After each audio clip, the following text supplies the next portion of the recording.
Hey my lovelies paratha, आज कैसे हैं आप लोग। आई होप आप सभी अच्छे होंगे, स्वस्थ होंगे और मेरे स्टोरी लाइन को एंजॉय कर रहे होंगे।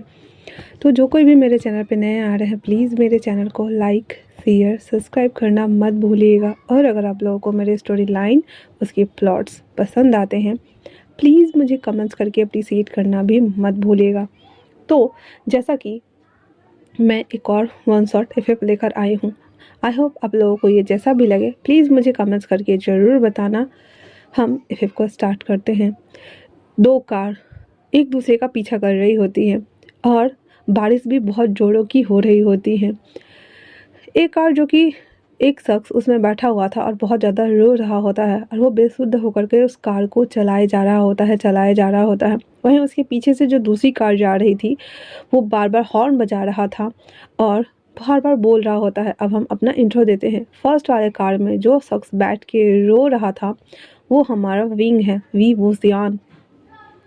और वो जियांग फेमियान का अडॉप्टेड चाइल्ड है जो कि उसे एक नौकर की तरह ट्रीट किया जाता है, बट फिर भी वो अपनी लाइफ में खुश था जब तक कि उसे हमारे फर्स्ट में लीड कैरेक्टर लान वांगजी से प्यार नहीं हो गया था। तो अब हम आगे चलते हैं, ठीक है। तो दूसरे वाले जो कार में था वो शख्स कोई और नहीं बल्कि लान वांगजी था। और लान वांगजी बार बार कार के हॉर्न को बजाया जा रहा था और वो बोल रहा था, stop stop, can you stop please please please please. कुछ दूर आगे जाने के बाद जैसे ही टर्न ओवर होने वाला था वो शख्स सीधे कार को फुल स्पीड करता है और अपनी आंखें बंद कर देता है। वो कार सीधे फ्लाईओवर से छलांग लगाकर समुद्र में चली जाती है। देखते ही देखते वांगजी के सामने वो कार पूरी तरह से पानी के गर्त में जा चुकी थी। वांगजी कार रोकते हुए पुल के पास आता है और चिल्लाते हुए कहता है, नहीं विंग। उसके बाद वो वहीं पे धड़ाम से बैठ जाता है। तो अब हम फ्लैशबैक चलते हैं। विंग जो कि अभी आज जस्ट कॉलेज में इन किया है, वो अपने स्कॉलरशिप के दम पे इस कॉलेज में आया है। हालांकि उसकी पढ़ाई इतनी अच्छी नहीं थी कि वो यहाँ पे उसके फैमिली जो जियांग फेमिया ने उन्हें अडॉप्ट किया था वो उन्हें पढ़ाई लिखाई का खर्चा देते नहीं थे। इसी वजह से उसके पास उतना पैसा नहीं था कि वो इतने बड़े कॉलेज में आ सके। उसे स्कॉलरशिप मिली थी, इसी वजह से वो यहाँ आया था। जियांग चेंग और यालिन दोनों ही विंग से बहुत ज़्यादा नफरत करता था, बहुत ही ज़्यादा। विंग जो कि हमारा एक स्केच आर्टिस्ट था, वो रोड किनारे बैठ करके स्केचिंग करता था और उससे जो पैसे कलेक्ट होते थे उससे वो अपनी बुक्स, अपनी ज़रूरत की चीज़ों, अपने खर्चों को वो चलाता था। घर आने के बाद घर का सारा काम करता था, सब कुछ करता था। हाँ, जियांग फेमियान के बेटा होने की वजह से उसे पढ़ाई लिखाई करने का, मोरल एडुकेशन लेने का पूरा हक दिया गया था। लेकिन मैडम यू उसके पीठ पीछे बहुत ही ज़्यादा उससे अत्याचार करती थी, उन्हें टॉर्चर करती थी, एवं कभी कभी हाथ तक उठा देती थी। विंग चुपचाप ये सब सहता जा रहा था क्योंकि उसे पढ़ लिखकर कुछ बनना था, उसे एक स्केच आर्टिस्ट बनना था। अपने दर्द को उस स्केचिंग के जरिए लोगों को दिखाना था। और वो आज इस कॉलेज में फर्स्ट टाइम आया है। उसके बैकपैक में बहुत सारे ब्रश थे, सब कुछ था। उसके हाथ में एक वाटर बॉटल थी और साथ में एक बहुत बड़ा चार्ट पेपर जिसे वो कैनवास पे लगा के अपने दिल की भड़ास निकालने के लिए तैयार था। वो बहुत बड़ा कॉलेज था, वहाँ पे अलग अलग बोल सकते हैं डिवीज़न था। और वो अपने आर्ट क्लास के जाने से पहले वो डीन के ऑफिस में जाना चाहता था, इसी वजह से वो उसी रास्ते में जा रहा होता है। वो उस कॉलेज की खूबसूरती को देखते हुए अंदर इन कर रहा होता है। वो ये भूल गया था कि सामने कुछ लोग भी हैं जो कि उसे ही घूर रहे हैं। वो जब चलते जा रहा था तभी उसकी टक्कर एक शख्स से होती है। विंग अपने आप को संभालते हुए सामने देखता है और बोलता है, एक्सक्यूज़ मी, मुझे चोट लग गई तो आप प्लीज़ साइड हो जाइए। वो शख्स उससे कहता है, ओह तुम्हें दिखाई नहीं देता क्या, दिन में तारे देखने हैं तुम्हें, मैं दिखाता हूँ तुम्हें। इतना बोलकर उसके कॉलर को पकड़कर कहता है, ओए सुन, यहाँ हम लोग का राज चलता है, इसीलिए तू हम लोग से दूर रहियो। विंग कहता है, जी जी मैं समझ गया। तभी पीछे से आवाज़ आती है, सो यांग, नया आया है क्या। तभी विंग सामने वाले शख्स को देखता है जो कि लेदर वाला जैकेट पहना हुआ था, ब्लैक कलर की जीन्स पहनी हुई थी जो कि बहुत ज़्यादा कटी फटी हुई थी। उसके मुंह में एक स्टिक्स था जिसको वो चबाते हुए आ रहा था। उसने अपने बालों को बड़े ही अजीब तरीके से पोनीटेल बनाया हुआ था और वो जब चल के आ रहा होता है तो एक मॉडल वॉक लग रहा होता है। आते ही सुयांग को साइड करते हुए वो विंग को पूरा घूर के देखता है और कहता है, ये नया है क्या? हाँ। तो सोयांग कहता है, वांग जी, तुम्हें यहाँ आने की क्या ज़रूरत थी? ये हाँ शायद नया है, देखो तो इसे। विंग को वांग जी पूरा ऊपर से नीचे तक स्कैन करता है। मासूम सा चेहरा, सेंटिमेंटल से भरा हुआ, नम आंखें, थोड़ा डरा हुआ। उसके लिप्स के नीचे का मोल जहाँ जाके वांग जी की नज़र ठहरी हुई थी। उसके कपड़े जो कि उसने चेकर्ड शर्ट पहना हुआ था, फ्लोर जींस पहना हुआ था, फॉर्मल जू शूज, वो सभी चीज़ें देखने के साथ ही उसके हाथ में वो चार्ट पेपर पे नजर जाती है। उसके विंग के हाथ से छीनते हुए कहता है, ये क्या है? हाँ। अ, उसके बाद वो खोलता और कहता है, ये तो पूरा खाली है। फिर वांग जी कहता है, तुम क्या कोई स्केच आर्टिस्ट हो क्या, या फिर कोई पेंटर, या कोई बहुत बड़ा पेंटर, बताओ मुझे। विंग कुछ भी नहीं बोल रहा था और कहता, एक्सक्यूज मी सर, वो मुझे दे दीजिए प्लीज़। आज आज मेरा यहाँ पहला दिन है, अगर मुझसे कोई गलती हो गई तो प्लीज़ मुझे माफ़ कर दीजिए। वांग जी कहता है, तुम्हारा सीनियर होने के नाते मैं तुम्हें बुली कर सकता हूँ ना? उसके बाद वो अपने सारे गैंग मेंबर से पूछता है, हे मैं तुम्हें बुली कर सकता हूँ ना? हाँ। विंग कहता है, सर पर मुझे बुली क्यों करना है? हाँ। वांग जी कहता है, क्योंकि तुम यहाँ पे फर्स्ट तुम्हारा, तुमने जैसा कि कहा तुम्हारा पहला दिन है ना? विंग कहता है, जी हाँ, तो बुली करना तो बनता है ना। उसके बाद वो उसके बैग को उसके ऊपर से उतारता है, फिर उसमें से एक एक पेपर निकालता है, फाड़ता है और कहता है, ये रहा, ये यहाँ से जाओ और 10 लोगों को ढूंढो जो कि सीनियर हो। अब तुम्हें तो पता है ना सीनियर कैसे दिखते हैं, तो जाओ ढूंढो और उनका सिग्नेचर लेकर आओ। अगर नहीं लेके आए तो फिर हम जो तुम्हें पनिश देंगे वो तुम ले लेना, ठीक है ना? उसके बाद विंग को देता और धक्का दे देता है। विंग गिरते गिरते बचता है, फिर वो अपने आप को संभाल के उठाता है और फिर ढूंढना शुरू करता है उस आसपास के एरिया में। वो ढूंढ ढूंढ कर 10 लोगों का सिग्नेचर लेके आ चुका था।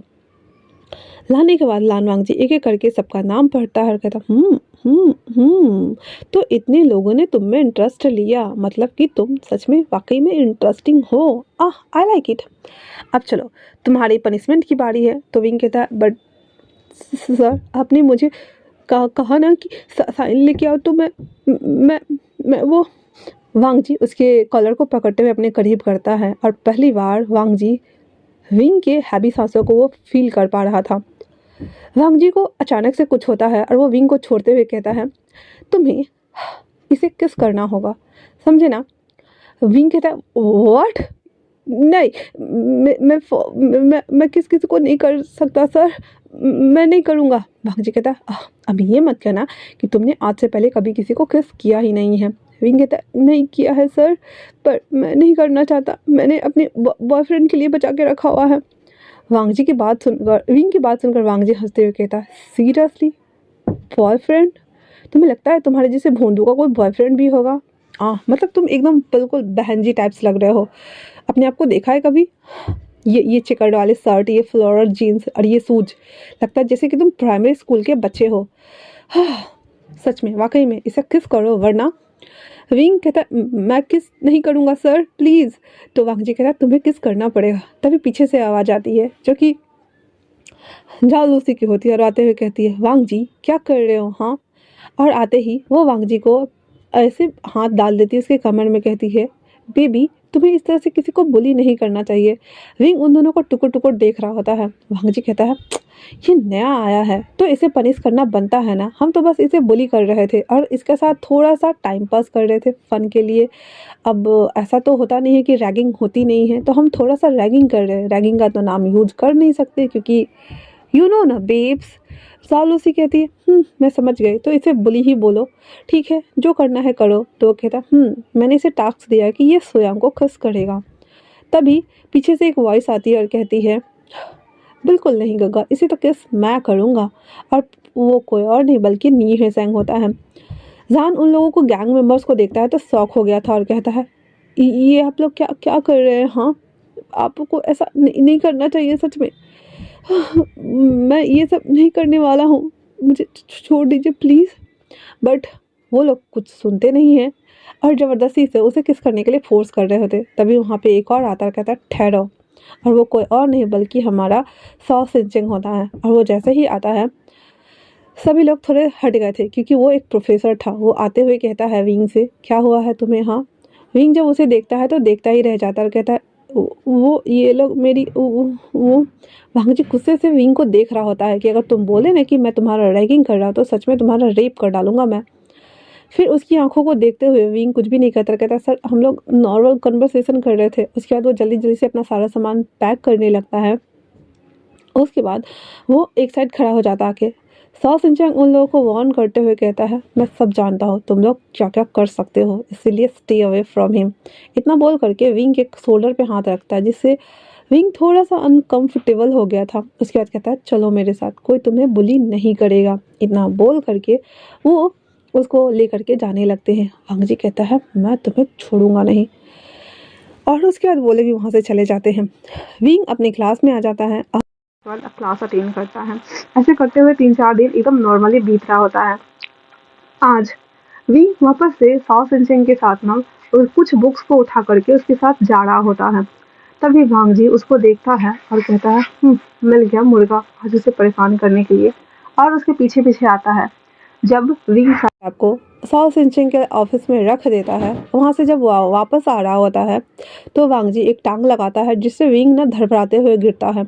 और वो कहता है ये आप क्या कर रहे हैं। हम वांग जी कहता है क्या कर रहा हूँ मैं, ओ बेबी को चोट आई, बेबी को चोट लग गई, दिखाओ दिखाओ, ऐसे बोल करके ना उसके टी शर्ट को ऊपर नीचे इधर उधर करना शुरू कर देता है।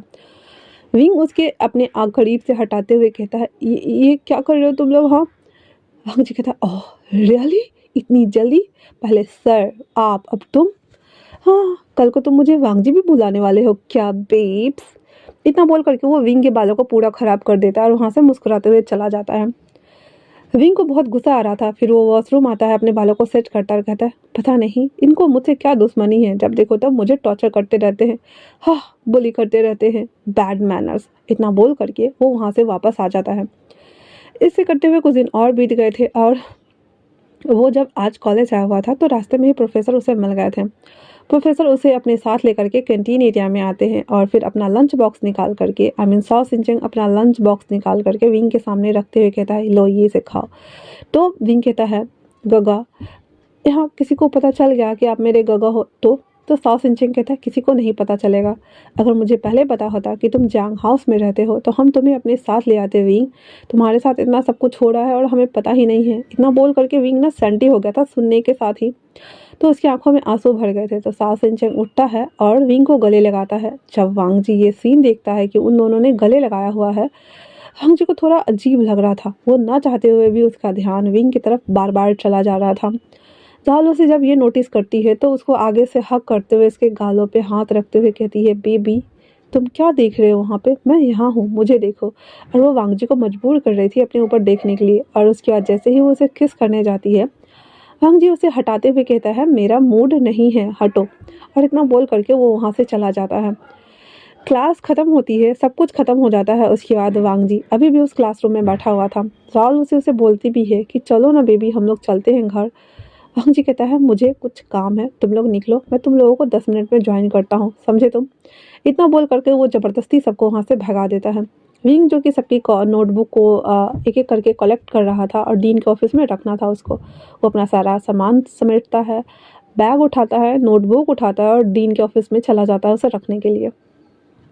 वो जब रख रहा होता है, एग्जैक्टली में उस समय 2 या 3 बज रहे थे शाम के, और क्लासेस कभी कभी मॉर्निंग की होती, कभी दोपहर की होती, अलग अलग टाइम जोन पे होती है। तो वो जब रख के आ रहा होता है तो आधा से ज़्यादा कॉलेज खाली हो चुका था, और जिस रास्ते से वो आ रहा था उस रास्ते में लगभग बहुत कम, मुश्किल से एक आध लोग ही थे, ज़्यादा लोग थे भी नहीं। तो सडन विंग को फील होता है कि उसके हैंड को किसी ने पकड़ा और खींच के एक रूम में ले आया। जब वो अपने आप को संभालते हुए सामने देखता है, जो कि डीन ऑफिस के बगल वाला रूम था, एक स्टाफ रूम था। जब संभाल कर वो देखता है तो सामने वांग जी हैवान की शक्ल में वहाँ खड़ा था, क्योंकि आज वांगनी ने वापस से सब कुछ ब्लैक ब्लैक ब्लैक में ही वेयर किया हुआ था। आंखों में उसने काला सूरमा डाला हुआ था, उसके बाल वैसे ही पोनीटेल में बने हुए थे, उसके मुंह में वैसे ही स्टिक थे। और वांग जी हैवानियत भरी नज़रों के साथ में विंग की तरफ आगे बढ़ते हुए कहता है तो बेब्स। और फिर वो अपने हाथों को अपने गाल पे ले जाता है और गाल को सहलाते हुए कहता है तुम्हें वो प्रोफेसर कुछ ज़्यादा ही पसंद आ गया है ना। और अगर मैं तुम्हें तुम्हारे साथ ऐसा वैसा करूँ और वो वीडियो को मैं पोस्ट कर दूँ तो तुम तो किसी लायक नहीं रहोगे ना, है ना। हाँ सच में, मुझे ऐसा करना चाहिए क्या? और इतना बोल करके वो अपना फ़ोन निकालता है और वीडियो वाला कैमरा का ऑप्शन को क्लिक कर देता है। उसके बाद वो बढ़ते हुए आता है और फिर विंग को पुश करता है दीवार पर और ज़बरदस्ती उसके लिप्स पे किस करके पिक्चर क्लिक करता है। उसके बाद दूर हट जाता है और फिर फ़ोन पॉकेट में डालते हुए कहता है, अगर इसे मैं वायरल कर दूँ तो कैसा रहेगा? हाँ, विंग जो कि सदमे में जा चुका था क्योंकि इस इंसान ने उसकी फर्स्ट किस ले ली। हाँ, ये जेंटल किस और रफ किस कुछ भी नहीं था, ये पिक किस था, बट फिर भी रफली तरीके से लिया गया था। वो शॉकिंग होकर के वांग जी को देखते हुए कहता है, ये तुम क्या कर रहे हो? हाँ, वांग जी कहता है, वही जो तुम सोच रहे हो बेब्स। वैसे मैं इसे अगर इस कॉलेज के अकाउंट पे डाल दूँ तो कैसा रहेगा? सब लोग बोलेंगे तुम्हें कि तुमने सीनियर को फंसाया और क्या बोलेंगे, बहुत कुछ। वैसे रेडी रहना इसके लिए। हाँ, विंग कहता है चिल्लाते हुए, आखिर तुम चाहते क्या हो? हाँ, क्यों मुझे टारगेट कर रहे हो? वांग जी उसके पास आता है और उसके गले को दबाते हुए कहता है, मुझे नहीं पसंद कि वो प्रोफेसर तुम्हारे करीब आए। हाँ, विंग छटपटाते हुए कहता है, लेकिन क्यों क्यों नहीं पसंद कि आ, वो मेरे पास पास पास आए। हाँ, वांग जी जब ये सवाल सुनता है तो सच में उसे भी तो नहीं पता ना क्यों वो बोल रहा है। वो उसके हैंड को छोड़ते हुए कहता है, बस मैंने कह दिया तो कह दिया, दैट्स इट। इतना बोल करके वो वहाँ से निकल जाता है। फिर वो दूसरे कमरे में आकर 3-4 मुक्का मारता है और अपने हाथ को डैमेज करते हुए कहता है, पर मैंने ऐसा कहा क्यों? और मुझे गुस्सा क्यों आया था उसे देखकर? हाँ, इतना फ्रस्ट्रेशन का लेवल था उसे कि वो बाहर आता है और जाल लूसी को सीधे कमर से पकड़ के उसे किस करना शुरू करता है। जैसे ही वो उसके लिप्स को कैप्चर करता है, अभी भी उसके दिमाग में विंग घूम रहा था। फिर वो जाल लूसी को धक्का दे देता है, चुपचाप से कार में जाकर बैठ जाता है। ये सारा जो सिचुएशन बना था विंग ने भी देखा था, वो आ रहा था तब। जाल लूसी को तो बहुत ज़्यादा गुस्सा आया था। नी हुजैंग, सुयांग और उसके जितने भी गैंग मेंबर्स थे ना, सब ने देखा था। और वांग जी चुपचाप कार चला के वहाँ से भाग जाता है। लाल उसे पैर पटकते हुए कहती है, इसकी प्रॉब्लम क्या है? हाँ, ये जब मन करता है मेरे पास आता है, मुझे ऐसे सेड्यूस करता है और मेरे साथ हैरेस करता है और भाग जाता है, और जब मैं जाती हूँ तो ये ऐसे मुंह बनाते रहता है। और अभी ये क्या था? ये संग और सुयंग उसे समझाते हुए कहते हैं, हाँ चल चल चल, सब ठीक है, कुछ नहीं, ओके। विंग जब ये देखता है तो उसे बहुत ज़्यादा बुरा लगता है क्योंकि ये थोड़ी देर पहले इस इंसान ने उसकी फर्स्ट किस ली थी ना। फिर ये यहाँ आकर अपनी गर्लफ्रेंड को किस करता है। वो रोते रोते भाग जाता है वहाँ से और अपना सारा जो बैग था वो वहीं जब निकला था तो उसका इंस्ट्रूमेंट बॉक्स वहीं छूट गया था। बाकी सारा सामान लेकर के वो घर के लिए भाग आता है।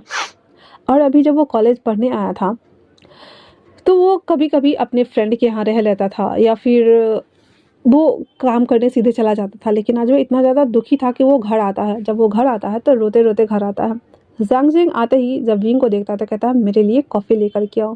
विंग कहता है, मैं अभी अभी आया हूँ कॉलेज से, तो क्या मैं पहले फ्रेश हो जाऊँ? हाँ। ज़ांग जिंग कहता है, क्या तुम्हें ज़रूरत है फ्रेश होने की? बिल्कुल भी नहीं, जाओ और मेरे लिए कॉफ़ी लेकर के आओ, समझे ना? विंग कहता है, ठीक है। फिर अपना बैग रखता है और ज़ांग जिंग को कॉफ़ी देता है। याली आते हुए कहती, मेरे सर में दर्द हो रहा है, प्लीज़ मुझे कोई हर्बल वाली चाय दे दो। विंग उसके लिए भी चाय बना देता है। मैडम यूँ आते हुए कहती है, अरे विंग तुम आ गए, शाम का ब्रेकफास्ट बना लो। विंग बेचारा उन सबकी फरमाइशों को पूरा करने में लग जाता है और वो दुखी था, वो भूल गया था। वो सब कुछ करने के बाद रात का डिनर का प्रिपरेशन करके वो ऊपर चला जाता है और अपने कमरे को लॉक कर देता है और बैठ के दो लग के फिर रोना शुरू कर देता है क्योंकि काम के टाइम में वो तो भूल गया था, उसे बुरा लग रहा था। वो अपने आंसू को वाइप करते हुए सारे काम को वो धीरे धीरे निपटा रहा होता है, लेकिन उसे फिर भी बहुत ज़्यादा बुरा लग रहा होता है कि क्यों क्यों आखिर उसकी ज़िंदगी ऐसी हो गई है, क्यों उसे इतना बद से बदतर सजा मिल रहा है, आखिर क्यों क्यों उसे उसे ये सब नहीं करना, बिल्कुल भी नहीं करना था, बिल्कुल भी नहीं। ये सब सोचते हुए वो रो रहा होता है और इसी चक्कर में वो 4-5 दिन कॉलेज भी नहीं आता है क्योंकि उसे बहुत ज़्यादा बुरा लगता है। इसी वजह से उस रात जब विंग बाहर नहीं आया था खाना बनाने की प्रिपरेशन करने के बाद भी, तो मैडम यू ने बहुत बार आवाज़ लगाई थी और उसके कमरे में आकर के जब डोर ओपन किया था पूरा रूम घुप अंधेरा था और विंग दीवार लग के बैठा हुआ था। मैडम यू तो सबसे पहले उस पर चिल्लाती है, फिर उन्हें एक थप्पड़ लगाते हुए कहती है, क्या पागलपन है? तुमने खाना बना दिया और हमें खिलाएगा कौन? चलो नीचे। विंग कहता है, आंटी मेरा मन नहीं है, क्या आप लोग? इतना बोलना हुआ ही था कि मैडम यू ने एक और थप्पड़ लगाया था। उसके बाद कहता है चलो मेरे साथ। वो जब जाने ही वाला होता है तो जियांग फिमिया उस समय घर आए हुए थे। जब देखते हैं विंग का चेहरा एकदम पीला और ऊपर से गाल लाल। कहते हैं यू ये क्या हुआ उसको। यू बात को संभालते हुए कहती अरे ये कुछ भी नहीं, ये मच्छर ने काट लिया था। मैडम यू जब ऐसा बोलती है तो जियांग फिमिया उसके हाथ को उससे अलग करते हुए कहते हैं मैं जानता हूँ तुम मेरे बच्चों को बुली करते रहती हो, इसीलिए इससे दूर रहो। इतना बोल करके वो विंग को वापस उस कमरे में लाके रख देते हैं और उन लोगों को बोलते हैं वहाँ से जाने के लिए। वो लोग जा करके चुपचाप से डाइनिंग टेबल पे बैठे हुए थे क्योंकि जियांग फिमिया आते तभी तो खाते। फिर जियांग फिमिया विंग से कहते हैं यहाँ तुम्हें बहुत तकलीफ होती है ना, बचपन से लेकर के अभी तक यूँ ने तुम्हें बहुत सताया है ना बेटा। मैं अब तुम्हारे दुख को दूर कर दूंगी। मैंने तुम्हारा रिश्ता तय कर दिया है। अब तुम शादी करके यहाँ से चले जाओगे। मैं जानता हूँ बेटा कि मैंने तुमसे नहीं पूछा कि तुम्हें किससे शादी करनी है और किससे नहीं और कहाँ करनी है, बस मैंने कर दिया। यकीन मानो वो मेरा दोस्त है और तुम्हें अपने बेटे जैसा ख्याल रखेगा, समझे ना। विंग कहता है पर बाबा मैं पढ़ना चाहता हूँ। जियांग फिमिया कहते हैं वो लोग बहुत अच्छे लोग हैं, वो तुम्हें ज़रूर पढ़ाएंगे विंग, तुम चिंता ना करो ठीक है ना। विंग को इतना ही चाहिए था क्योंकि उसे स्केच आर्टिस्ट बनना था, इसीलिए। उसके बाद जियांग फिमिया कहते तुम सो जाओ, जो कुछ भी नीचे है वो लोग खुद ही हैंडल कर लेंगे। विंग सो जाता है। वो लोग खाना वाना खा के सो गए थे। अगले दिन जब विंग सो के उठा था तो मैडम यू ने उसके ऊपर गर्म पानी डाल दिया था और बोला था कि तुम्हारे वजह से मुझे वो सब कुछ करना पड़ा था, तुम्हारे हाथ ही नहीं रहेंगे तो तुम करोगे कैसे। उसके बावजूद भी मैडम यू ने उसके पूरे घर का काम करवाए थे, सबके लिए खाना भी बनवाया था और विंग का हाथ में फफोले बहुत ज़्यादा पड़ गए थे। इसी वजह से वो 3-4 दिनों के लिए कॉलेज नहीं आया हुआ था। वहाँ वो उसे दिन रात टॉर्चर किया जा रहा था और अभी तक इन लोगों में से किसी को पता ही नहीं था कि जियांग फिमियांग ने इसकी शादी तय कर दी है, ना ही विंग ने किसी को बताया था। इधर दूसरी तरफ वांग जी जब अगले दिन कॉलेज आता है तो वो किसी को ढूंढ रहा था और वो कोई और नहीं बल्कि हमारा विंग ही था। जब वो देखता है कि विंग वहाँ नहीं है उसे अच्छा नहीं लग रहा था। वो बार बार कैंटीन इधर उधर हर जगह ढूंढता है, बहुत ढूंढता है पर उसे अभी भी नहीं मिल रहा था। वो ऐसे ही छत के टेरेस पर लेटा हुआ था जहाँ पे जाओ लूसी आती है और उसके बगल में लेटते हुए अपनी एक टांग को उसके टांग के ऊपर चढ़ाती है, उसके टमी पे हाथ को फिराना शुरू करती है और कहती है बेबी हम शादी कब करने वाले हैं। हाँ, जैसे ही ये सवाल वांग जी के दिमाग में जाता है वो कहता व्हाट शादी, बट हम शादी क्यों करने वाले हैं। हाँ, तो झालूसी कहती है व्हाट डू यू मीन कि हम शादी क्यों करने वाले हैं, तुम जानते हो ना हम शादी क्यों करने वाले, बिकॉज हम दोनों एक दूसरे से प्यार करते हैं इसीलिए ना, और तुम ये कह रहे हो। वांग जी कहता है अभी नहीं करना है मुझे और मैं अकेला रहना चाहता हूँ, ठीक है। तो झालूसी कहता है जब से वो लड़का आया है तब से तुम बदले बदले से लग रहे हो, क्या बात है, हाँ मुझे बताओ। वांग जी कहता है ऐसी कोई बात नहीं है, प्लीज़ मैं अकेले रहना चाहता हूँ, जाओ यहाँ से। जाओ लूसी को वो भगाता है पर जाओ लूसी नहीं जाती और उसको चिपक के सोई हुई थी। ऐसे करते हुए 3 दिन और बीत गए थे और विंग नहीं आया था। अब लिटरली वांग जी विंग को बहुत ज़्यादा मिस करने लगा था। आज शाम को जब वांग जी घर आता है तो उसके अंकल उसके पास बुलाकर कहते हैं मैंने तुम्हारा रिश्ता तय कर दिया है, इसीलिए तुम्हें वही शादी करनी होगी। वांग जी एकदम चिल्लाते हुए कहता है व्हाट अंकल, आप ऐसा कैसे कर सकते हैं। हम आप हमेशा अपनी मर्जी मेरे ऊपर क्यों चलाते हैं। मैंने कहा ना कि मैं किसी को लाइक करता और मैं उसी से शादी करूँगा। तो अंकल कहते हैं मैं जानता हूँ वो लोग पैसे को लालची है, तुम उस जाओ की बेटी से शादी कैसे कर सकते हो। हाँ, वो ओनली फॉर तुम्हारे पीछे हाथ धो के पड़ी है ताकि वो तुम्हारी प्रॉपर्टी को हड़प सके और तुम्हारी मालकिन बन सके। तो वांग जी कहता है इसमें गलत क्या है। हाँ, इसमें गलत क्या है अंकल मुझे बताइएगा, क्योंकि जहाँ तक मुझे पता है पति के सारे प्रॉपर्टी पे पत्नी का ही हक होता है। तो अंकल कहते हैं भूलो मत कि तुम एक स्टूडेंट हो और तुम्हारे पास अभी कुछ भी नहीं है तुम्हारा, इसीलिए चुपचाप से शादी कर लो। तुम्हारे शेयर्स जितने भी थे वो सब मैंने तुम्हारे हस्बैंड के नाम कर दिए हैं, तो तुम्हें उससे शादी करनी ही पड़ेगी। तुम्हें एक फुटी कौड़ी भी नहीं मिलेगी, इवन तुम्हें एक कार्ड तक नहीं मिलेगा, सब कुछ उसके पास ही रहेगा। इतना बोलकर अंकल वहाँ से चले जाते हैं। उसके गगा जो कि अब्रॉड को बिजनेस को चलाते थे इसलिए उसके गगा भी यहाँ नहीं थे जिससे वो कुछ हल निकाल सके। वांग जी पैर पटकता हुआ अपने कमरे में आता है और चिल्लाते हुए दरवाज़ा बंद करते हुए कहता है welcome to the hell my dear होने वाले हस्बैंड या वाइफ जो भी हो तुम, मैं तुम्हें जिंदा मार डालूंगा। इतना गुस्सा था उसकी आंखों में और इसके बाद वो लेट जाता है। 2 दिन बाद वांग जी को बोला जाता है रेडी हो जाने के लिए, उसकी शादी होने वाली है। वांग जी को बहुत ज़्यादा गुस्सा चढ़ा हुआ था, वो रेडी नहीं हो रहा था। फिर भी जो कपड़ा पहना हुआ था अंकल बोलते हैं तुम इसी कपड़े में शादी करना चाहता है तो ठीक है फिर चलो, और वो ज़बरदस्ती से वांग जी को अपने साथ ही कार में बैठाते हैं। एंड देन वो चले जाते हैं मैरिज ब्यूरो की तरफ, जहाँ पे जियांग फिमिया विंग को लेकर के आए हुए थे और उसके साथ कोई भी नहीं था। विंग कहता है अंकल आप मेरी शादी किससे करवा रहे हैं, क्या मैं उसके बारे में जान सकता हूँ? जियांग फिमिया कहते हैं जब हो जाएगी तो जान जाना, पर इतना याद रखो कि तुम हमेशा वहाँ खुश रहोगे। वो हमसे भी बहुत बड़े रईस घराने से हैं और तुम्हारा अच्छे से ख्याल रखेंगे, इसलिए तुम चिंता ना करो और खुशी खुशी जाओ, ठीक है ना? इतना सुन करके और वो विंग को वहाँ पे पकड़ के रखे हुए थे। जब जियांग फेमिया ऐसा बोलते थे तभी बाहर कार की हॉर्न सुनाई देती है, जहाँ से लन किरण वांग जी को खींच के ला रहे होते हैं। उसके बाद अंदर लेके आते हैं। जब वांग जी विंग को देखता है और विंग जब वांग जी को देखता है तो दोनों कहता है तुम एक साथ ही। जियांग फिमिया और अंकल किरण पहले तो उन दोनों को देखते हैं, फिर बाद में कहते हैं तुम दोनों एक दूसरे को जानते हो क्या? वांग जी कहता है तो मेरी शादी इस भोंदू से होने वाली है? बिल्कुल भी नहीं। इतना बोलकर वो जा रहा होता है तो अंकल कहते हैं उसे रोकते हुए, याद है ना तुम्हें मैंने क्या कहा था? तुम मानो या ना मानो फिर भी ये तुम्हारा हस्बैंड है, ठीक है ना? वांग जी उसके पास आता है और उसके शोल्डर पे हाथ रखते हुए उसको ग्रैब करते हुए धीरे से उसके कान में कहता है तुमने ही फंसाया होगा ना मेरे घर वालों को शादी के लिए। चलो तुम्हारी ज़िंदगी ना बर्बाद कर दी ना तो मेरा नाम नहीं। विंग जिसको रोना आ रहा था बहुत जोरों का और वो मन कर रहा था कि वो यहाँ से भाग जाए, किसी कैफिन में जाकर छुप जाए, बट वो कुछ भी नहीं बोल रहा था। ओनली फॉर वांग जी को टुकुर टुकुर देख रहा होता है और वो अंकल को भी देख रहा होता है जिसके चेहरे पे एकदम स्माइल थी। उसके बाद वो दोनों साइन करते हैं और शादी हो जाती है उनकी। उसके बाद जियांग फिमिया और अंकल किरण उन दोनों को लेकर बाहर आते हैं और दोनों को आशीर्वाद देते हुए कहते हैं आज से तुम दोनों हस्बैंड एंड हस्बैंड हुए। इतना बोलना हुआ ही था कि वांग जी चुपचाप से वहाँ निकल जाता है, वहाँ से टैक्सी लेकर के। लहन किरण कहते हैं बेटा तुम उसकी चिंता मत करो, वो ऐसा ही है। तो विंग कहता है यस अंकल वो ऐसा ही है। लैन किरण कहते ओ हाँ मैं तो भूल ही गया था, तुम भी तो हमारे कॉलेज में हो ना, तुम चाहो तो पढ़ाई अपनी कंटिन्यू कर सकते हो, मुझे कोई दिक्कत नहीं है, समझे ना? विंग कहता है थैंक यू अंकल। इतना बोल करके लैन किरण के साथ विंग लैन मेंशन आ जाता है और जियांग फिर वहाँ से चले जाते हैं। जब वो घर आता है तो उसकी वाइफ कहती है विंग कहाँ है, वो तुम्हारे साथ गया था और वो लौटा क्यों नहीं?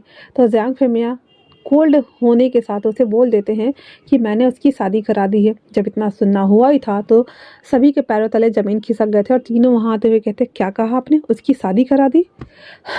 सच में डैड उससे किसने शादी की होगी? जियांग चैंग ये बात पूछता है तो जियांग फिमिया कहते हैं मैंने उसकी शादी लान वांगजी से करा दी। इतना सुना था कि यानली के हाथ में जो मेकअप का डब्बा था वो गिर जाता और कहता क्या कहा आपने डैड, आपने उसकी शादी वांगजी के साथ करा दी? और वो अपनी मॉम की तरफ देख रही थी क्योंकि वांगजी को कहीं ना कहीं यानली एडमायर करती थी।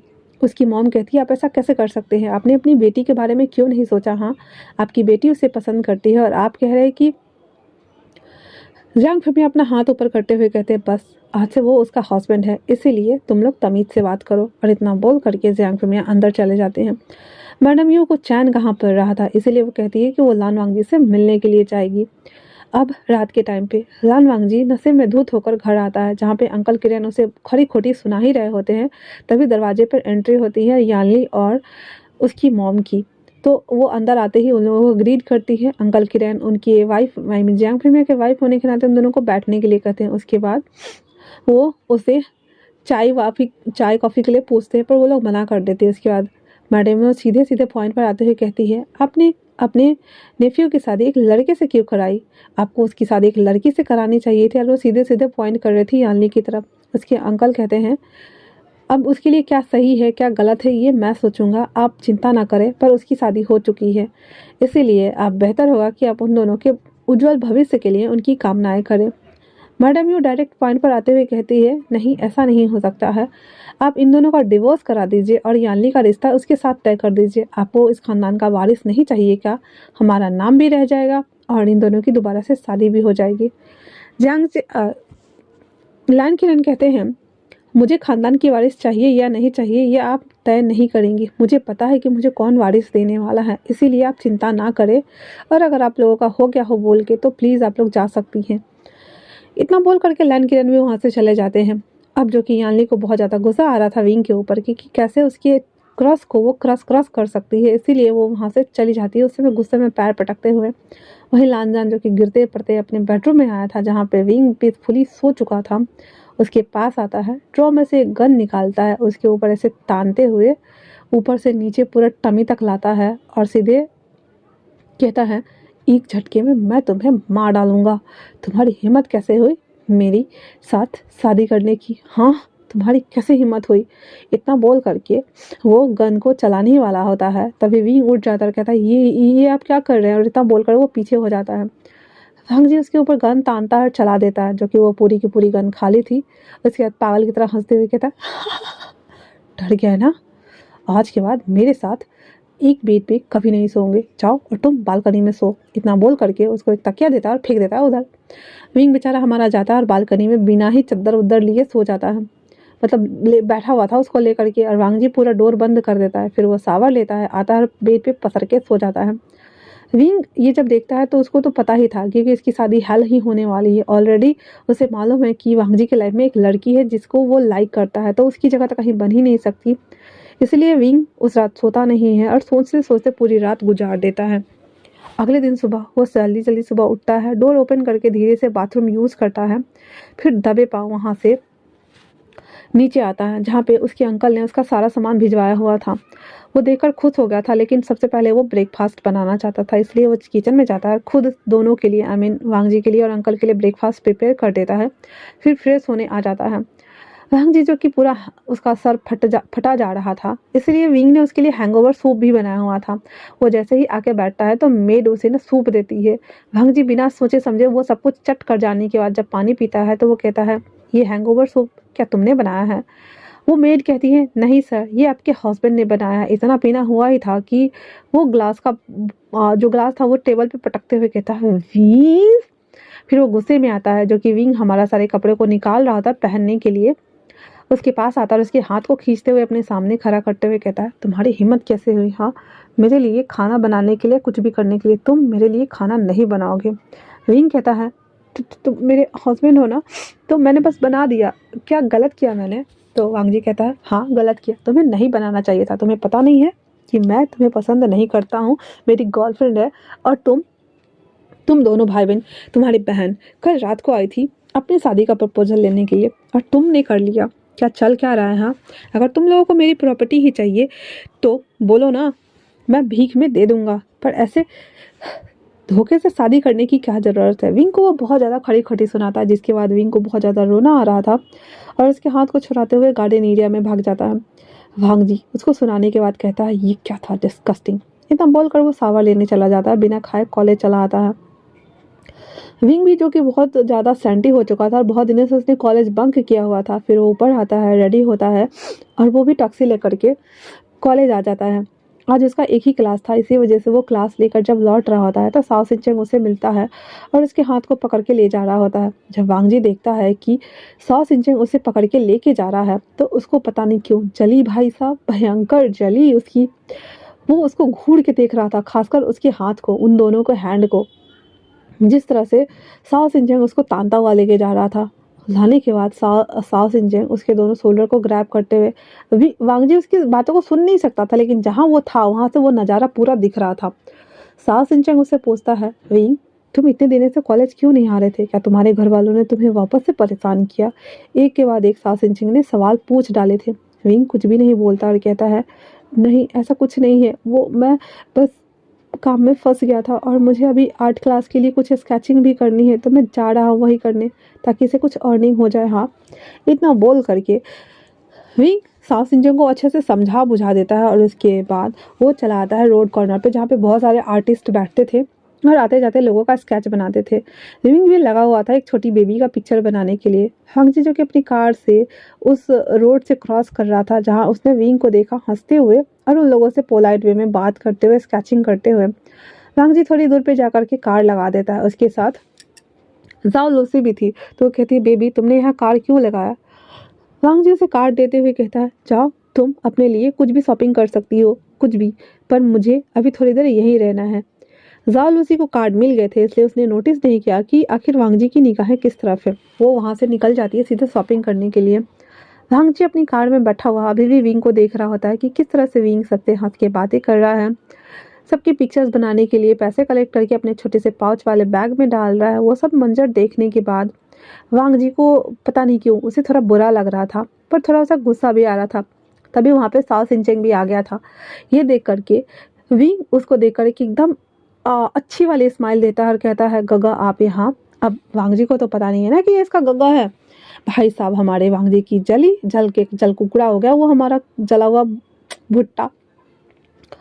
फिर सासिन कहता है मैं यहाँ तुम्हारी मदद करने आया हूँ क्योंकि तुम इतने सारे काम अकेले कर रहे हो ना। इतना बोल करके वो पेंट ब्रश को धोता, कलर मिक्स करके देता और कपड़े पे पोंछ के देता था। जो वहाँ पे बच्चे आ रहे थे उनसे बातें करता, जो बड़े थे उन लोगों से बातें करता और पैसे कलेक्ट करता। आधा घंटा तक ये मंजर देखने के बाद वांगजी को बहुत ज़्यादा गुस्सा आया था। वो सीधे अपनी कार से बाहर निकालता है और आते ही उसके कैनवास को तोड़ मरोड़ देता है, सारे ब्रश को फेंक देता और कहता है ओ तो तुम यहाँ अब ये सब भी करते हो? हाँ, तुम क्या भूल गए हो कि तुम्हारी आइडेंटिटी क्या है? अगर तुम्हें पैसे ही चाहिए तो बोलना चाहिए था ना। इस तरह से लोगों से भीख मांगने की क्या ज़रूरत है? विंग को बहुत ज़्यादा बुरा लगता है क्योंकि उसका सपना है कि वो एक पेंट आर्टिस्ट बने। बट वो क्या करे क्योंकि उसकी किस्मत ही इतनी बुरी हुई तो जहाँ साउथ सिंचन उसके सामने आते हुए कहता है ये क्या तुम बदतमीजी से बातें कर रहे हो? क्यों उसका सारा सामान तोड़ा तुमने? हम वांगजी उसको दूर धकेलते हुए कहता है तुम्हें उससे मतलब कि मैं उसके साथ कैसा बात कर रहा हूँ कैसा नहीं? हाँ। फिर वो विंग को घूरते हुए कहता है क्या तुमने उसे बताया नहीं? हाँ, क्या तुमने बताया नहीं कि मैं कौन हूँ तुम्हारा? हाँ, अच्छा, मतलब घर में कुछ और, बाहर तुम किसी और के साथ हैंग आउट करना चाहते हो? विंग कहता है ऐसा नहीं है, तुम गलत समझ रहे हो, मैं तो बस यहाँ काम करने आया हूँ। वांगजी कहता है अगर तुम्हें पैसे ही चाहिए तो मुझे बोलो ना, ये फालतू के काम करने की क्या ज़रूरत है? हाँ। इतना बोल करके उसके कैनवास के ऊपर लात रख देता है। विंग को बहुत ज़्यादा रोना आ रहा था और वो बहुत ज़्यादा गुस्सा भी हो गया था, लेकिन वो क्या कर सकता था? बस रो रहा होता और अपने आंसू को वाइप कर रहा था। उसके बाद उसके हाथ को खींचते हुए ले जा रहा होता था। साओ सिंचेंग उसके हाथ को पकड़ता है। एक तरफ से सिंचेंग ने उसको पकड़ा हुआ था, एक तरफ से वांगजी ने पकड़ा हुआ था और दोनों के बीच में विंग था। वांगजी उसके हाथ को टाइटली रफली खींचता है अपनी ओर, जिससे विंग सीधे उसके चेस्ट से जाके हिट होता है और लड़खड़ा के गिरने ही वाला होता है कि वांगजी उसे होल्ड कर लेता है और कहता है अब तुम्हें दूसरे का टच भी पसंद आने लगा है? हाँ, चलो मैं तुम्हें दिखाता हूँ टच क्या होता है। इतना बोल करके वो विंग को ज़बरदस्ती कार में ठूसता है और वहाँ से चल देता है। तब तक जाओ लूसी कुछ शॉपिंग करके आ ही रही होती है कि देखती है वांगजी की कार वहाँ है ही नहीं, चली गई। और तब तक साओ सिंचेंग ने उस सारे कैनवास को समेटना शुरू कर दिया हुआ था। सभी चीज़ को समेटते हुए कहता है विंग आखिर क्या छुपा रहे हो तुम मुझसे जो तुमने मुझे बताया नहीं? हाँ। वही वांगजी विंग को गिरता हुआ घर लेके आता है और उसे अपने बेडरूम में ला के फेंक देता है। जी विंग को खींचता हुआ घर लेकर के आता है और सीधे अपने बेडरूम में ला करके उसे बेड पे पटक देता है। उसे लाते हुए उसके अंकल ने भी देखा था। वो आवाज़ लगाने वाले होते हैं लेकिन देखते हैं कि वांगजी बहुत ज़्यादा गुस्से में है, इसलिए वो बिना कुछ कहे अपने कमरे में चले जाते हैं और कहते हैं बाद में इससे बात करूँगा। आफ्टर वो उसका हस्बैंड है और वो इस तरह से उसे ट्रीट नहीं कर सकता है। वहीं दूसरी तरफ वांगजी जल्दी जल्दी से अपने शॉर्ट्स को खोल करके फेंक देता है और उसकी तरफ बढ़ते हुए उस जा रहा होता है। विंग जो कि बहुत ज़्यादा डर चुका था और वो बेड पे ही पीछे की साइड से खसकता जा रहा था और डरते हुए बोलता है ये तुम क्या कर रहे हो? हाँ, तुम मुझसे दूर रहो ना, ऐसे क्यों कर रहे हो, बताओ मुझे। वांगजी कहता है तुम्हें बहुत शौक चढ़ा है ना, हाँ, किसी और को अपने करीब आने देने का। तुम्हें क्या लगता है मैं कम पढ़ रहा हूँ? तुम भूल गए हो कि मैं कौन हूँ? हाँ, क्या तुम्हें नहीं पता है कि तुम्हारी शादी किससे हुई है और तुम्हें क्या करना चाहिए? क्या तुम भूल गए हो सारी बातें कि हमारी कोर्ट मैरिज हुई है? फिर तुमने किसी और को, किसी गैर को खुद को छूने के लिए अलाउंस कैसे किया? हाँ। विंग कहता है पर तुमने ही तो कहा था कि मुझे मेरे हस्बैंड नहीं मानने के लिए और मेरे करीब नहीं आने के लिए, फिर ये क्यों? हाँ हाँ बताओ मुझे। और वो इतना बोलना हुआ ही था कि वांगजी विंग के टाकों को खींचता है और सीधे विंग उसके करीब आ चुका था। वांगजी विंग के दोनों टांगों के बीच में अपने टांग डालते हुए कहता है मैं कुछ भी कहूँ, व्हाट एवर सो। हाँ, तो क्या तुम्हें पूरी आज़ादी मिल गई है कि तुम अपनी हस्बैंड के होते हुए किसी और के साथ रंगरलिया मनाओ? तुमने ये कैसे सोच लिया विंग कि तुम ऐसा कुछ कर सकते हो, ये जानते हुए कि तुम अब शादीशुदा? हाँ, शादीशुदा हो तुम, कैसे भूल सकते हो इस बात को? हाँ। विंग कहता है बट हम दोनों का रिश्ता तो जब ज़बरदस्ती से हुआ है ना, और अभी भी तुम मेरे साथ वही कर रहे हो, ये जाती है और कुछ भी नहीं। वांग जी उसके जबड़ों को पकड़ते हुए कहता, ओह रियली, अब मेरा छूना तुम्हें जैती लग रहा है? हाँ तुम, हाउ रिडिकुलस, तुम भूल गए हो कि मैं तुम्हारा हस्बैंड हूँ। मैं तुम्हें छूऊं ना छूऊं, तुमसे बात करूँ ना करूँ, मैं तुम्हारे साथ कुछ भी करूँ, लीगली हम दोनों शादीशुदा हैं। और अगर तुमने इसे इनकार किया ना, मैं अंकल को, तुम्हारे अंकल को, सबको बता दूंगा कि हम दोनों के बीच में ऐसा कुछ नहीं है। और मैं पूरी दुनिया को बता दूंगा कि तुम मेरे हस्बैंड हैं। फिर कोई तुम्हें छू भी क्या, देख भी नहीं सकता, क्योंकि सबको पता है कि जो चीज़ लान वांग जी की होती है वो ओनली फॉर लान वांग जी की ही होती है। समझे तुम? विंग कहता है, हाँ ठीक है मान लिया, बट क्या तुम मुझे अपने हस्बैंड होने का हक देने वाले हो? हाँ, अगर तुम्हें मुझ पे हक चाहिए तो मुझे भी तो अपना हक। और इससे पहले कि वो कुछ बोलता, हम जी दोबारा से उसके जबड़ों को दाबते हुए उसे कहता है, तुम्हें हक चाहिए? हाँ तुम्हें हक चाहिए? क्या मैंने बोला तो नहीं हुआ? इतना बोल करके उसकी तरफ लीन होने ही वाला होता है तो विंग उसकी हैंड्स को हटाते हुए कहता है, ठीक है तो फिर अगर यही है तो सही है, चलो फिर मरते हैं एक दूसरे के लिए। क्या तुम मुझे अपने सीने में थोड़ी सी जगह दोगे दफन होने के लिए, माय डियर हस्बैंड? वांग जी उसकी इस बात को सुन करके पहले तो शॉक हो गया था, फिर थोड़ा सा सरप्राइज होते हुए उससे कहता है, क्या कहा तुमने? हाँ। रिंग कहता है, मैंने कहा अगर मैं तुमसे कहूँ कि मैं तुम्हें चाहता हूँ, मुझे बुरा लगता है जब तुम किसी और के साथ होते हो, जब तुम उसकी कमर में हाथ डालते हो, जब तुम उसके करीब जाते हो, मुझे बहुत जेलसी फील होती है। मुझे और ज़्यादा गुस्सा आता है जब वो तुम्हें गले लगाती है। उसकी जगह मैं होना चाहता हूँ। क्या तुम मुझे वो करने का हक देते हो हस्बैंड? मुझे ओनली फॉर विंग की सारी बातों को सुन रहा होता है और कुछ भी रिप्लाई नहीं कर रहा होता। विंग आगे कंटिन्यू करते हुए कहता है, जब तक हमारी शादी नहीं हुई थी तब तक सब सही था, बट अब हो गई है तो मैं किसी और को तुम्हें दफन होने कैसे दे सकता हूँ? बताओ मुझे, क्या मुझे वो हक मिलेगा ताकि तुम्हारे सीने में मैं दफन हो जाऊँ हमेशा हमेशा के लिए? तो फिर ठीक है। इतना बोल करके वो अपने ड्रेस को अनबटन, शर्ट्स को अनबटन करना शुरू कर देता है। वांग जी जो कि उसको देख रहा होता है और अभी भी वो बहुत ज़्यादा लिटरली गुस्से में होता है, बट फिर भी मन नहीं करता। जैसे ही विंग ने अपने शर्ट्स को अनबटन किया था, वो सीधे से उसके नेक पे झुक जाता है और उसकी बॉडी को स्निफ करने लगता है। वांग जी को पता नहीं क्या हो रहा था, वो पूरा अराउज्ड हो चुका था और उसके बॉडी को वो स्निफ करता ही जा रहा था। उसके बाद वो उसके ऊपर कीस देना शुरू करता है, अब आंख बनाना शुरू करता है। विंग की आंखों से आंसू गिर रहे होते हैं और वांग जी उसके साथ उसके पूरे बॉडी को एक्सप्लोर कर रहा होता है। विंग एक बार और वांग जी के बालों को पकड़ते हुए उसके बालों को केयर्स करते हुए कहता है, क्या मुझे वो हक मिलेगा husband? Wang ji only for उसकी तरफ प्लीडेड आइज से देखता है और कहता है, तुम्हें अभी मेरी तरफ से बस पनिशमेंट मिलेगी, इसे लो और बाकी सबसे दूर रहो, क्योंकि मैं भी नहीं चाहता कि मेरी चीज़ के ऊपर किसी की भी निगाह जाए। इतना बोल करके वांग जी वापस से उसके पैंट्स को अनबटन करना शुरू कर देता है। उसके बाद वो नीचे करता है। विंग एकदम बेजान गुड़िया की तरफ पूरे बेड पे लेटा हुआ था। वांग जी ही उसकी पूरे बॉडी को एक्सप्लोर कर रहा था। वांग जी उसके बॉडी के ऊपर बाइट मार्क्स बना रहा था, जिससे विंग के मुंह से लाउड साउंड्स निकल रहे थे और वांग जी गोन क्रेजी हो रहा था। उसके सारे कपड़ों को रिमूव करने के बाद वो खुद के कपड़ों को हटाता है। विंग ना ही अभी वांग जी के पूरे बॉडी को स्कैन कर रहा था, ना ही खुद की, वो रेलिंग की ओर, सीलिंग की ओर देख रहा होता है। वांग जी दोबारा से उसके ऊपर आता है और अपनी बॉडी से उसकी बॉडी को प्रेस करना शुरू करता है। उसके हैंड्स को लेता है और अपनी बैक के राउंड टक करता है। उसके बाद वापस से उसके नेक में जा कर के उसके स्मेल को इनहेल करना शुरू करता है, जो कि उसके कोलेजन की स्मेल वांग जी को अच्छी लग रही थी और वो अपने पूरे बॉडी से विंग की बॉडी को पूरा मैश कर रहा था। थोड़ा देर बाद वो करने के बाद वो देखता है कि विंग की आंखों से आंसू गिर रहे थे, तो वो सारे आंसू को लिक करते जा रहा था और उसके फेस पे छोटे छोटे पे किस करते जा रहा था। उसके बाद वो उसके लिप्स को कैप्चर करता है एंड देन उसे किस करना शुरू करता है।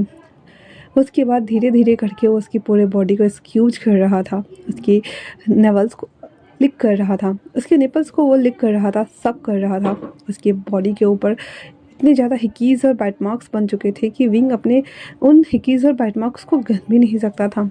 वांग जी फिर उसके पैरों को स्ट्रेच करता है और एक उंगली एंड करके उसे प्रिपेयर करना स्टार्ट करता है।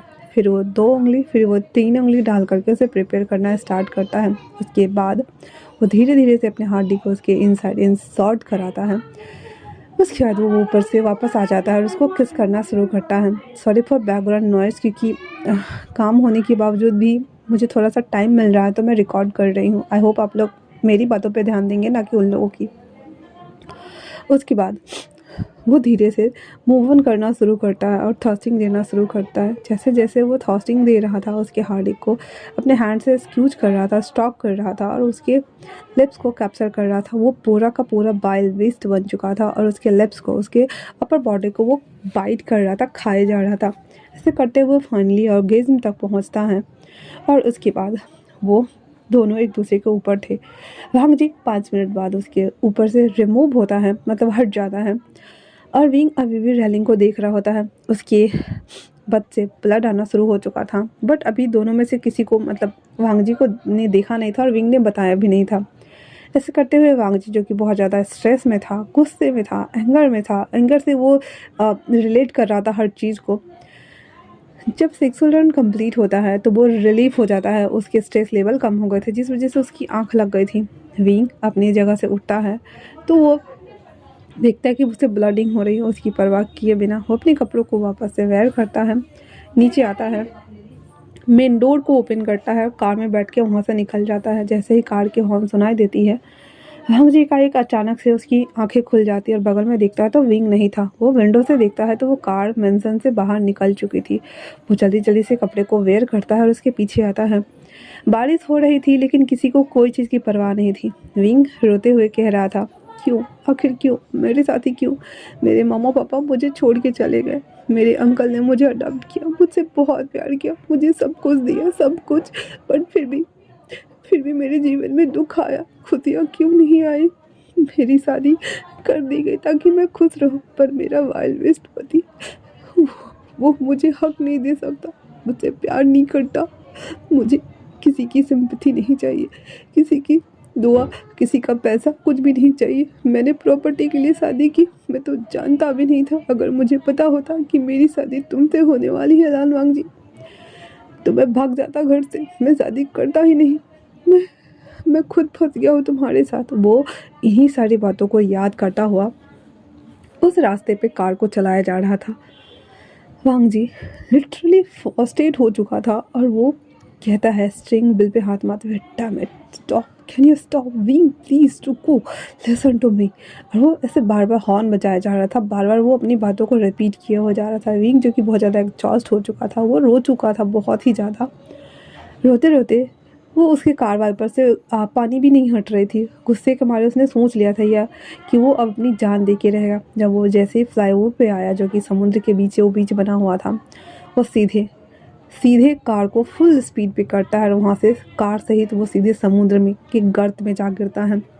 वांग जी जैसे ही वहाँ आता है, अपनी कार से बाहर आता है और वहाँ से कार को गिरते हुए देखता है और वो चिल्लाता है, विंग। पर तब तक कार तो हवा में लैंड होते ही समुद्र के गर्त में जा रही होती है। वो बदहवास हो चुका था, उसे समझ नहीं आ रही थी कि वो क्या करे। वो तुरंत कॉल निकालता है और अंकल को कॉल करके कहता है, अंकल अंकल अंकल, पानी में गिर गया है, कुछ कुछ कुछ कीजिए। वो हाईवे पे, हाईवे 43 पे, प्लीज़ अंकल। अरे इतना बोल करके वो फ़ोन सीधे नीचे करता है और पानी में खड़ा होता है।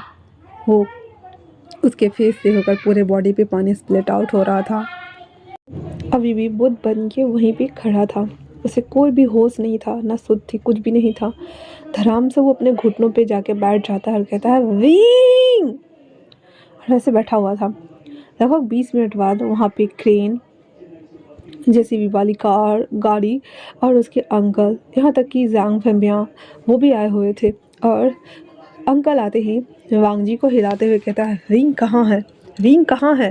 वांग जी, विंग कहाँ है? मैं कुछ पूछ रहा हूँ। वांग जी, जो कि पूरा का पूरा बेसुध हो चुका था, उसे कोई खबर नहीं थी कि वो वहाँ क्या हो रहा है, आसपास हो रही हलचल उसके लिए एकदम धुंध बन गया था। और वो ऐसे बैठा हुआ था मानो कि वो यहाँ एग्जिस्ट करता ही नहीं है, अपने ही वो होश खोते जा रहा था। अंकल उसको झुलाते हुए कहते हैं, वांग जी, होश में विंग कहाँ है?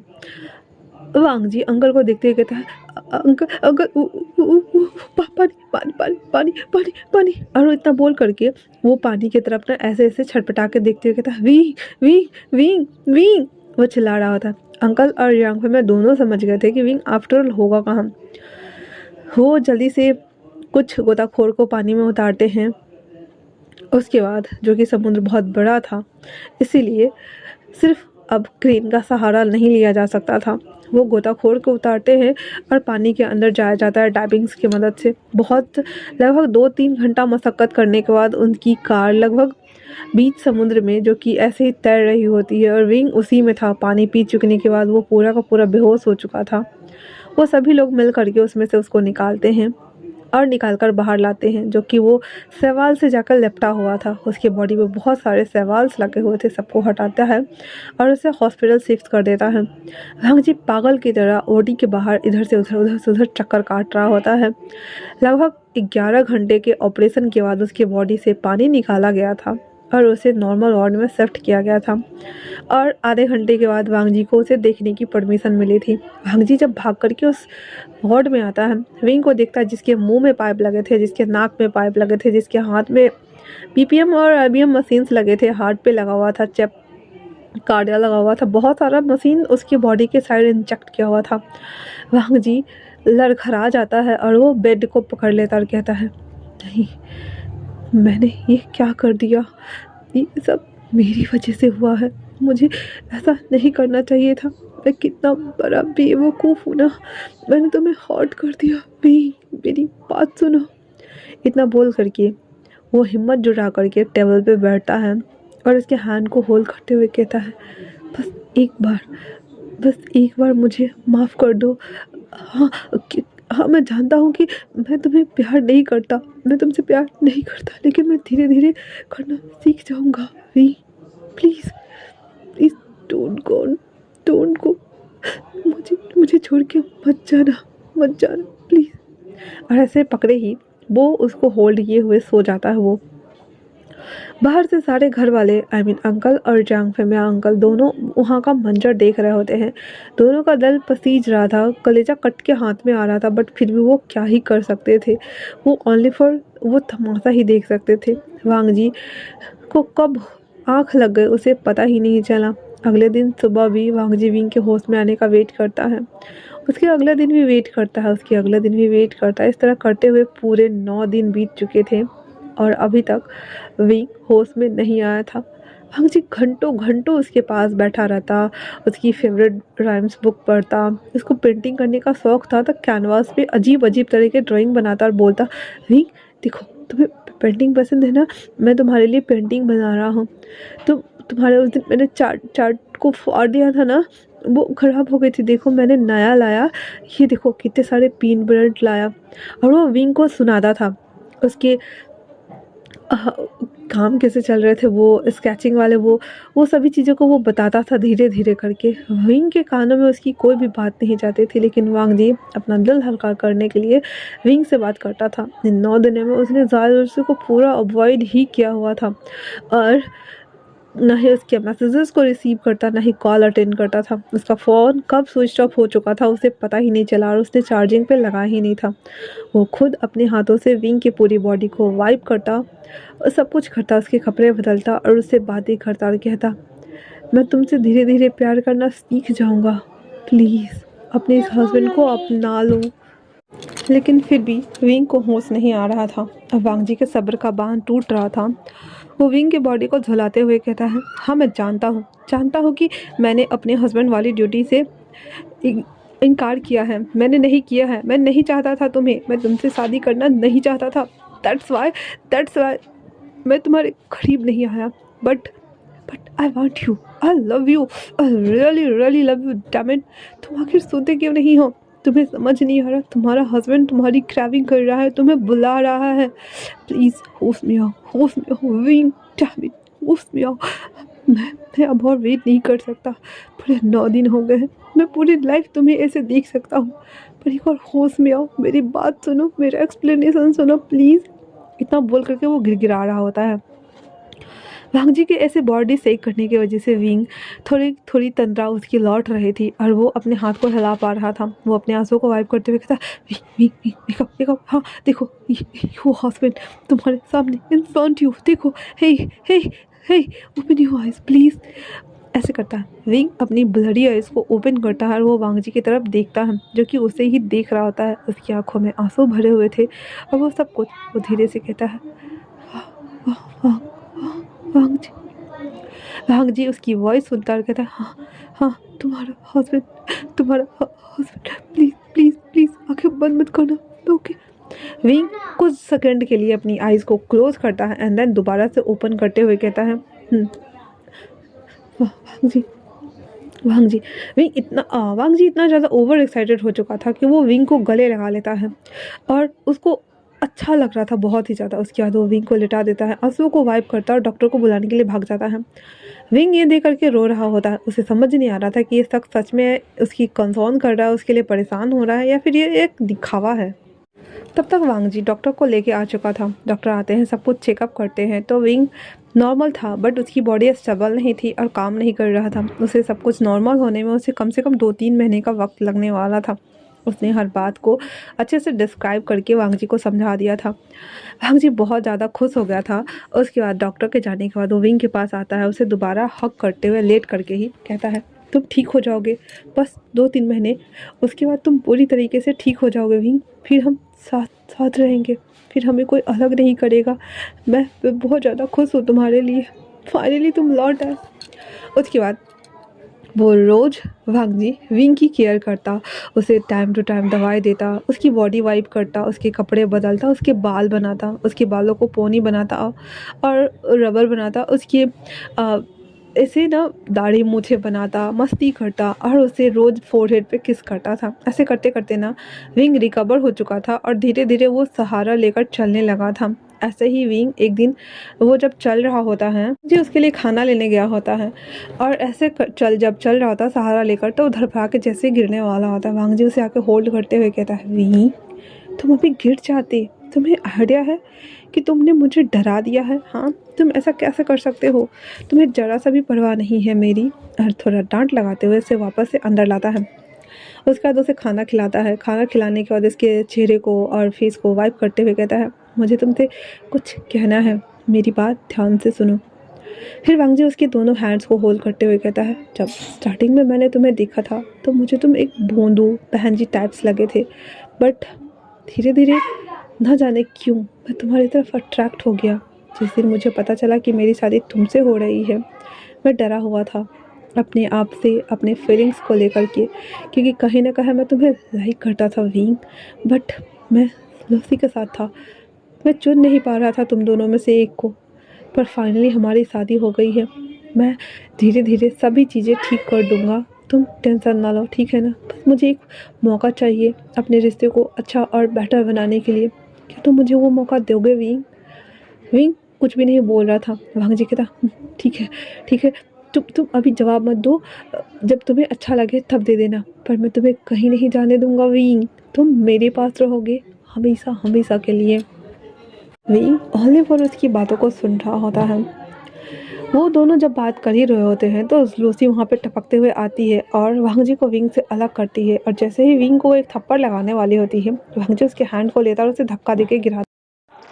लूसी खड़ा होते हुए तमतमाते हुए कहती है, ये क्या कह रहे हो तुम, हाँ उसकी वजह से तुम मुझे धक्का दे रहे हो, तुम भूल गए हो हम रिलेशनशिप में हैं।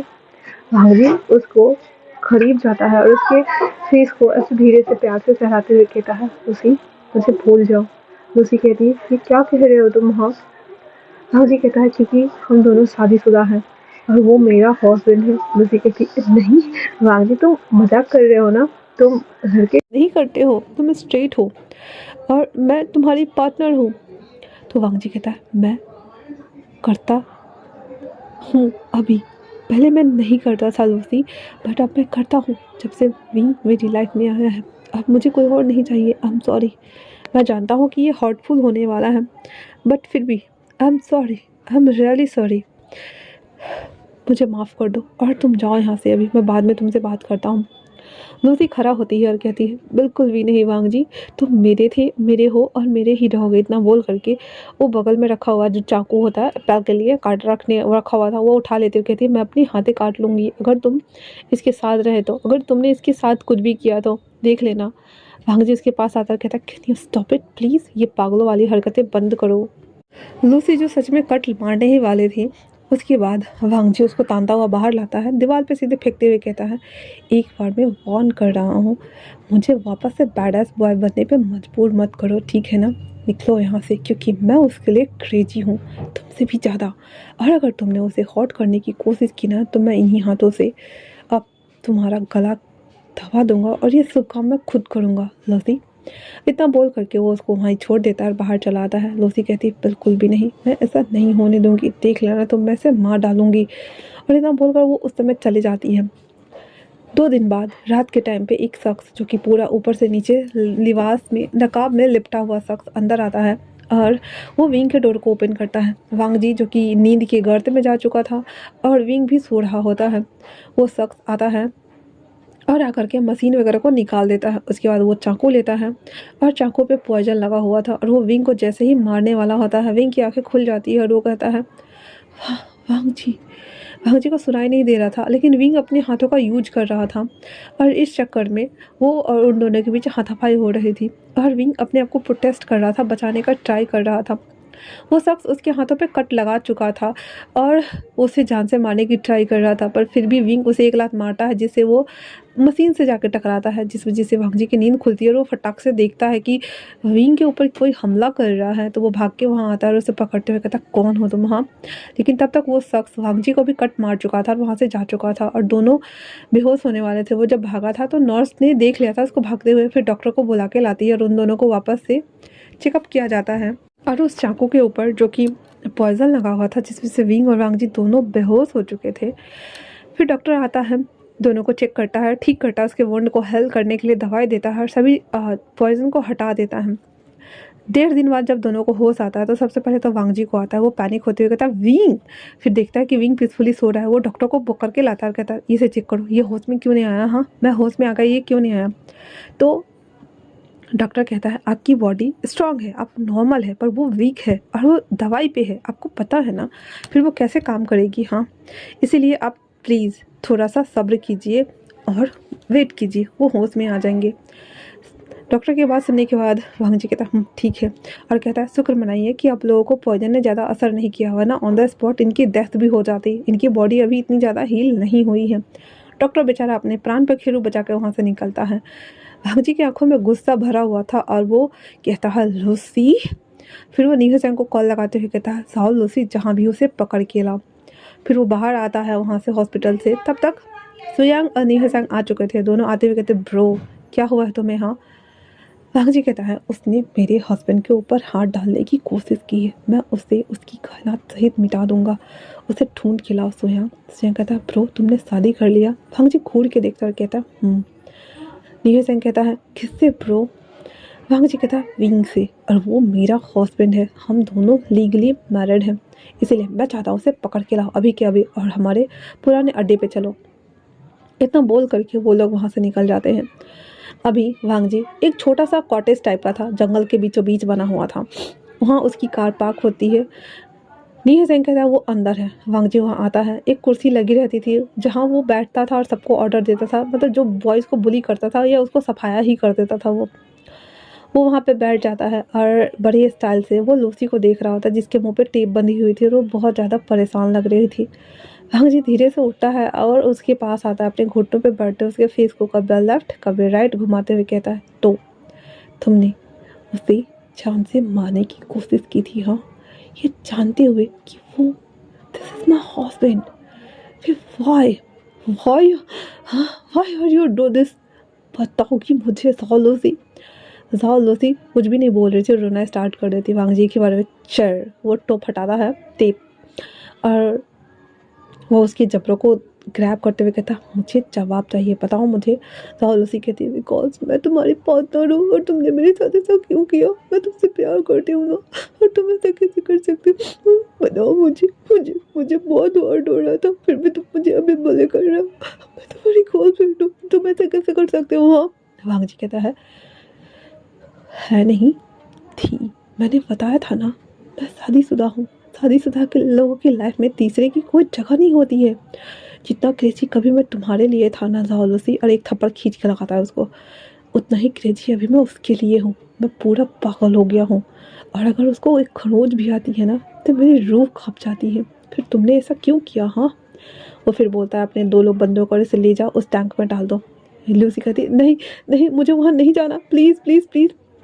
उस टैंक में बहुत सारे चींटी भरे हुए थे, उस टैंक में उसको ले जाकर छोड़ दिया जाता है, और वो चींटी उसका इधर से उधर से काट काट के बराबर कर चुकी होती है। उसके बाद वो न्यूज़ेंग और सुयंग से कहता है, इसे हॉस्पिटल में शिफ्ट कर दो। आधा घंटा के पनिशमेंट के बाद उसे हॉस्पिटल शिफ्ट कर दिया जाता है। उसकी बॉडी का पूरा शेप बिगड़ गया था, क्योंकि चींटी ने काट काट के पूरा सत्यानाश और कबार किया हुआ था, और उसके डंक लगने की वजह से बहुत सारे, एक ने कहा था ना पॉइजन फैलते हैं ना, वो बेहोश हो गई थी। हॉस्पिटल में आने के बाद उसे शिफ्ट किया जाता है और उसका भी इलाज किया जाता है। वांग जी विंग के पास दोबारा आते हुए कहता है, विंग, जो कि वो होश में आ चुका था थोड़ी देर पहले ही, वांग जी के आने से पहले ही। विंग कहता है, वांग जी कहता है, क्या तुम ठीक हो ना। विंग कहता है, क्या क्या किया तुमने उसके साथ। वांग जी कहता है, उसके गालों पे हाथ फेरते हुए, किसके साथ। विंग कहता है, सालोसी के साथ। वांग जी कहता है, डोंट वरी, वो मरी ही नहीं है, वो नहीं मरेगी विंग, वो जिंदा है, बस उसे उसकी गलती की सज़ा मिली है, क्योंकि यू आर माई हस्बैंड, और जो चीज़ मेरी है उस पर कोई कैसे निगाहें डाल सकता है विंग, है ना। विंग कुछ भी नहीं बोलता। उसके बाद कहता है, वो ठीक है ना। वांग जी कहता है, वो ठीक है, और तुम विंग।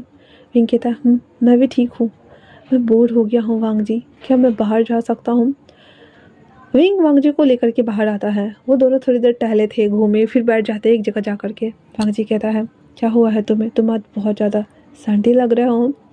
विंग कहता है, एक पल के लिए मैं भी तुम्हें अपनाना नहीं चाहता था, क्योंकि तुम एक बैडस बॉय थे, बट अब मैं चाहता हूँ कि तुम सच में मुझे अपने दिल में दफन होने दो। वांग जी, इतना बोल करके वो उसे देख रहा होता है। वांग जी, आओ देखा ना ताओ, ना हॉस्पिटल देखा, ना लोग देखा, ना कंपाउंडर, ना नर्स, ना डॉक्टर देखा। वो सीधे विंग के लिप्स को कैप्चर करता है, उसके फेस को अच्छे से होल्ड किए हुए था, क्योंकि उसे पता है विंग अभी वीक है, और उसे पैशनेटली किस करना शुरू कर चुका था। विंग और वांग जी किस करने के बाद सेपरेट होते हैं, और दोनों जो कि हॉर्नी लग रहे थे। वांग जी कहता है, चलो मेरे साथ। विंग कहता है, पर कहाँ। वांग जी कहता है, चलो तो सही। इतना बोल करके उसे गोद में उठाता है और सीधे कार पार्किंग में आता है, कार के अंदर ला करके उसे जेंटली लिटाता है। फिर उसके बाद वो उसके ऊपर आता है और उसे रफली किस करना शुरू करता है। किस करने के बाद वो हॉस्पिटल वाली ड्रेस में ही था, तो धीरे से उसके कपड़ों को ऐसे हटाता है, फिर उसकी बॉडी को एक्सप्लोर करना शुरू करता और कहता है, पता है विंग, मैं तुमसे इतना क्यों प्यार करने लगा, क्योंकि जब से मैं तुम्हारे साथ इंटीमेट हुआ है ना, आई वाना क्रेजी, और मैं सच में होना चाहता हूँ। मुझे वो बहुत ज़्यादा मज़ा आया था, और बहुत ज़्यादा अच्छा फील हुआ था मुझे। मेरी सारी स्ट्रेस, टेंशन सब कुछ दूर हो गई थी विंग। विंग उसके फेस को होल्ड करते हुए कहता, तो इसीलिए मुझसे प्यार हुआ, और मुझे देखकर नहीं। वांग जी कहता है, तुम्हें देखकर तो तुम हॉस्टीन ही हो गया था, पर मैं एक्सेप्ट नहीं कर पा रहा था wing. I love you, I really really love you. Wing कहता है, ठीक है। इतना बोल करके वो दोनों वापस से अपने हॉट एक्टिविटी में लग जाते हैं। वांग जी उसके कपड़ों को हटाता है और उसके बहुत बट के इनसाइड अपने हड्डी को इन करता है। उस कार्ड में ओनली फॉर लंजा, स्लो, फास्ट, डिप, लंजा, कान, और ऐसे के साउंड्स आ रहे थे, और वांग जी कंटिन्यूसली उसे थ्रस्टिंग पे थ्रस्टिंग दिए जा रहा था, और वो दोनों अपने हॉट एक्टिविटी में लगे हुए थे। इसी के साथ ये फैन फिक्शन भी समाप्त होता है, क्योंकि फाइनली उन दोनों ने एक दूसरे को एक्सेप्ट कर लिया था, और ये एक्सेप्टेंस यहीं पे ख़त्म होती है। और जैसी भी लगी हो आप लोगों को ये लव स्टोरी, मुझे ज़रूर कमेंट करके बताइएगा। ये वन शॉट, तब तक के लिए थैंक्स फॉर वॉचिंग।